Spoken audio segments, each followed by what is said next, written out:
বৌমা শাশুড়ির এই ঝগড়ার প্রধান কারণ হচ্ছে জেনারেশন গ্যাপ, ঠিক কিনা? শাশুড়ি এক জেনারেশনের আর বৌমা আরেক জেনারেশনের। শাশুড়ি ভাবে একরকম, বৌমা ভাবে আরেক রকম। শাশুড়ি চায় বউর উপর খবরদারি করতে, বউ চায় শাশুড়ির উপর খবরদারি করতে।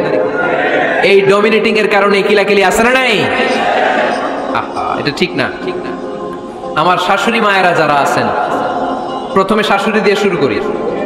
আমার মাইকের আওয়াজ যে ঘরগুলোতে যায়, আমার শাশুড়ি মাদেরকে বলবো, বউদের উপর অত্যাচার করবেন না। ছেলেরা প্রশ্ন করে, তোর কাছে তোর বউ বড় না আমি বড়? আছে না নাই? এটা একটা প্রশ্ন হইলো, তোর বউ বড় না আমি বড়? দুইজনেই বড়। তো এক ছেলে সুন্দর উত্তর দিছে, আমার কাছে ভালো লাগছে উত্তরটা শুনে। এক মা প্রশ্ন করছে, তোর এতদিন আমি লালন পালন করে বড় করলাম, জীবন যৌবন তোর জন্য শেষ করলাম, আজকে বউ পাইয়া বউ তোর আপন হয়ে গেল? এবার ছেলে উত্তর দিছে, মা আমার মুখ থেকে মা ডাক শোনার জন্য তুমি কি কষ্টটাই না করছো জীবনে। 10 মাস আমারে পেটে ধারণ করলা, খাইতে পারো নাই, বমি করছো, খালি ওষুধ খাইছো, তোমার পেট কেটে আমারে বের করা হয়েছে, 2 বছর আমারে দুধ খাওয়াইছো, পেশাব পায়খানা পরিষ্কার করেছো। বয়স যখন 3-4 তখন তোমার আমি মা ডাকছি, এই মা ডাকটা শোনার জন্য তুমি এত কষ্ট করছো। আর আরেকবারের মাইয়া এই ঘরে আইসাই তোমার মা ডাকা শুরু করছে। যেই মেয়েটা তোমারে মা ডাকে সে আমার আপন হবে না কেন মা? ঠিক কিনা? এই মা ডাক শোনার জন্য তুমি এত কষ্ট করলা, আমার লালন পালন করলা, 10 মাস পেটে ধরলা, পেশাব পায়খানা পরিষ্কার করলা, এরপরে মা ডাক শুনতে পারছো। আর আরেকবারের মেয়ে জানা নাই চিনা নাই এসেই তোমার ডাকা শুরু করছে মা। তো যে আমার মারে মা ডাকে তার স্থান তো আমার কলিজায়, ঠিক কিনা? শাশুড়ি আম্মারা যারা আছেন, প্লিজ বৌমাদেরকে কষ্ট দিয়েন না। অনেক শাশুড়ি আছে পান থেকে চুন খসলে রেগে যায়, পদে পদে স্ত্রীর ভুল ধরে, বউয়ের ভুল ধরে, আছে না নাই? এটা করবেন না। সে তো নতুন, আপনার অনেক এক্সপিরিয়েন্স হতে তার সময় লাগবে, তাকে সময় দিন, তাকে ভালোবাসুন, ঠিক কিনা? না বুঝে সামান্যতে বৌমারে বদদোয়া দেয়, এরকম আছে না নাই? কিন্তু বুঝতে চায় না, বৌমারে যদি বদদোয়া দেয় তাহলে তার নিজ ছেলের পরিবারের ক্ষতি। পেটে ধরা যে ছেলে, ছেলের পরিবারের কিন্তু ক্ষতি, তার আপন নাতি নাতনিদেরই ক্ষতি। আওয়াজ করে বলেন ঠিক কিনা? বৌমাকে বদদোয়া দিয়েন না। বৌমাকে নিজের মেয়ের মতো দেখবেন। সমাধান আমি দিচ্ছি, কেমন দেখতে হবে? নিজের মেয়ের মতো। নিজের মেয়ে সকালে ঘুম থেকে ওঠে 11টা, ওইটা সমস্যা নাই। বৌমা কেন উঠলো না, ওইখানেই ঝামেলা, আছে না নাই? মেহেরবানি করে আপনার বৌমাকে আপনার নিজের মেয়ের মতো দেখেন। নিজের মেয়েরে যেমনি আদর করেন তাকেও অমনি আদর করেন। আপনার বৌমারে যদি আপনি কষ্ট দেন, মনে রাখবেন আপনার নিজের মেয়েটাও আরেকবারের বউ হয়ে কয়েকদিন পরে যাবে। আপনি যা যা করবেন আপনার মেয়েকেও তারা ওই রকম কষ্ট দিয়ে বাড়িতে ফিরিয়ে দিবে। চিল্লায় বলেন ঠিক কিনা? খবরদার, টিট ফর ট্যাট। ইটটি মারলে পাটকেলটি খেতে হয়। এজন্য শাশুড়ি আম্মা জানারা যারা আছেন, বৌমার সাথে খারাপ আচরণ করবেন না মেহেরবানি করে। তাকে আপনি কষ্ট দিলে আপনার নিজের মেয়েটাও আরেক বাড়ির বৌমা হবে, সেও ওই বাড়িতে এই কষ্টগুলো ভোগ করবে। এগুলো যখন আপনি শুনবেন তখন আপনার চোখ দিয়ে পানি পড়বে কি পড়বে না? পড়বে। এবার আসেন বৌমার কথা বলি। বৌমা যারা আছেন মেহেরবানি করে, বৌমা যারা আছেন মেহেরবানি করে আপনার শাশুড়ি আম্মাকে নিজের মায়ের জায়গায় রাখবেন। আপনার বাড়ি ছেড়ে নতুন বাড়িতে আসছেন, তো এটাই তো আপনার বাড়ি। আপনার মা রেখে দিয়ে নতুন মা পাইছেন, এটাই তো আপনার মা।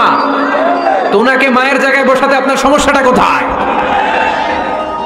বৌমারা খেয়াল রাখবেন, আপনি আপনার শাশুড়ির সাথে যে আচরণটা করতেছেন, আপনার শেষ বয়সে আপনার ছেলের বিয়ে দেওয়ার পরে যে বৌমাটা আসবে ওই আচরণই আপনাকে ফিরিয়ে দিবে। The nature has its own return. প্রকৃতির একটা মাইর আছে, এটা শেষ মাইর, এটা শেষ খেলা। প্রকৃতির খেলা বড় খেলা। আপনি আপনার শাশুড়ির সাথে যে আচরণ করবেন, আপনার শেষ বয়সে আপনি একদিন শাশুড়ি হবেন, এটা মাথায় রাখবেন। ওই আচরণই আপনি ফিরে পাবেন। আওয়াজ করে বলতে হবে ঠিক কিনা? এজন্য 9 নাম্বার পয়েন্টস হচ্ছে মিউচুয়াল রেসপেক্ট। সবাই যেন সবাইকে ভালোবাসি। দোষ ছাড়া মানুষ নাই, সবার দোষ আছে। আমরা যেন একে অন্যের দোষ না খুঁজি। বৌমারা, আপনাদের কানে যদি আমার মাইকের আওয়াজ যায়, অল্প কিছু টেকনিক অবলম্বন করলে আপনি আপনার শাশুড়ির মন জয় করতে পারবেন। শাশুড়িরা আসলে বেশি কিছু চায় না, আগের জামানার মানুষ তো, এদেরকে ওইভাবে হাত করতে হবে। মাঝে মাঝে একটু শাশুড়ির মাথায় তেল দিয়ে দেন, চুলে তেল দিয়ে দিবেন আর কি, মাঝে মাঝে চুল আশ্রিত দিবেন, এগুলো কিন্তু খুব পছন্দ করে শাশুড়িরা। ওনার প্রেশারটা একটু মেপে দিবেন, ডায়াবেটিক্সের ওষুধটা খাইলো কিনা সময় মতো খোঁজ নেবেন, কি পছন্দ করে খেতে একটু রান্না করে দিবেন। যেই বক্তার ওয়াজ শুনতে পছন্দ করে ওই বক্তার ওয়াজগুলো ডাউনলোড করে শাশুড়ি আম্মাকে দিবেন, ইসলামী বই দিবেন। দেখবেন বয়স্ক নারীরা মাহফিল যেতে খুব পছন্দ করে, ওয়াজ শুনতে খুব পছন্দ করে, নবীদের কাহিনীগুলো শুনতে পছন্দ করে। বসায় বসে একটু কাহিনীগুলো শোনাবেন। বাইরে বেরোলে জিজ্ঞেস করেন, আম্মা আপনার কিছু লাগবে কিনা। আরেকটা টিপস আছে, চুল যখন আশ্রাবেন আর শাশুড়ির মাথা যখন তেল দিয়ে দিবেন তখন অতীতের কথা জিজ্ঞেস করেন। দেখবেন অতীতের স্মৃতিতে হারিয়ে গিয়েছে আপনার শাশুড়ি। কি জিজ্ঞেস করবেন জানেন? জিজ্ঞেস করবেন, আম্মা জান মুক্তিযুদ্ধের সময় আপনার বয়স কত ছিল? ওই সময় মুক্তিযুদ্ধের সময় আপনাদের এলাকায় কি কি হয়েছিল মা? আরেকটা প্রশ্ন করবেন, মা বিয়ের সময় আপনি কেমন ছিলেন? ওই দিন দেখবেন বুড়ি আর বুড়ি নাই, জোয়ান হয়ে গেছে। ওই দিন বলবে, মা আমি অনেক সুন্দরী ছিলাম, আমার মাথায় অনেক চুল ছিল, আজকে নাই। আমগো গ্রামে আমার সাথে সুন্দরী মাইয়া ছিল না। অতীতের স্মৃতিতে স্মৃতি হাতড়াতে হাতড়াতে তিনি হারিয়ে যাবেন। জিজ্ঞেস করবেন যে মা শীতকালে আপনাদের দেশে কি পিঠা বানাতেন আপনি যখন ছোট ছিলেন, আপনার বাপ চাচারা কি করতো?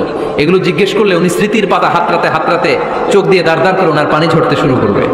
আপনার জায়গায় ওনার হৃদয়ের মনি কোঠায় এমন জায়গায় পৌঁছবে আপনার ছাড়া উনি কিছুই বুঝবে না। বৌমারা এই অল্প কিছু টিপস অবলম্বন করে আপনারা আপনাদের শাশুড়ির মনকে জয় করতে পারেন। শাশুড়ি বৌমার দ্বন্দ্ব আমরা চাই না। আমরা চাই শাশুড়ি বৌমাকে নিজের মেয়ের মতো জানো, আর বৌমার শাশুড়িকে আপন মায়ের মতো ভালোবাসুক, ঠিক কিনা? এই মিউচুয়াল রেসপেক্টই পারে শাশুড়ি বৌমার দ্বন্দ্বকে দূর করতে আর ঘরটারে শান্তি টুকরা বানাতে। আওয়াজ করে বলেন ঠিক কিনা? কয়টা গেল? আর আছে কয়টা? দোয়া করবেন একে অপরের জন্য। দোয়া সাইয়েদনা ইব্রাহিম ফ্যামিলির জন্য দোয়া করতেন, রব্বি জাআলনি মুকিমাস সালাতি ওয়া মিন যুররিয়াতি রব্বানা ওয়া তাকাব্বাল দুআ।